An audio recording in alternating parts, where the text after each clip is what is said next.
Ah, 4 à la suite, nouvelle séance de progression pour le CAC 40 qui gagne 0,84% vers les 5469 points. Les 5500 points ne sont plus très loin. On est porté de part et d'autre de l'Atlantique par l'espoir de l'imminence d'un accord commercial entre les États-Unis et la Chine, alors que selon le Financial Times, la plupart des sources de divergence entre les deux pays auraient été aplanies outre-Atlantique. Même cause, mêmes effets avec un Dow Jones à plus 0,27% et un Nasdaq à plus 0,95% vers les 7923 points vers 17h40.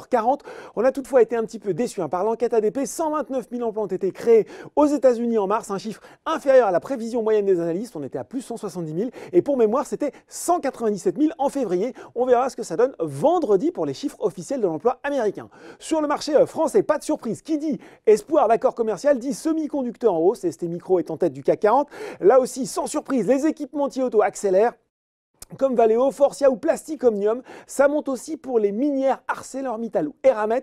Dans le vert également, Saint-Gobain, Kepler Chevreux et Odo BHF ont réitéré leur recommandation à l'achat sur le titre. Kepler affiche même un objectif de cours de 50 € sur la valeur. Sur le SBF 120, belle progression pour Maison du Monde et GTT. Et sur le SRD, la biotech Nanobiotics se distingue plus 8,40 après avoir présenté à un congrès des études précliniques encourageantes montrant une synergie entre les inhibiteurs de points de contrôle, la radiothérapie en présence de NBTXR3, le produit Nanobiotics.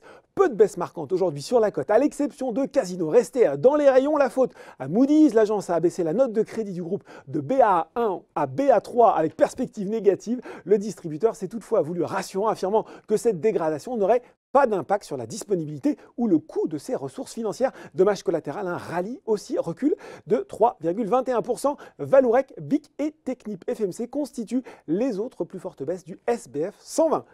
Voilà, c'est tout pour ce soir, mais n'oubliez pas, le reste de l'actu éco et finance est sur Boursorama.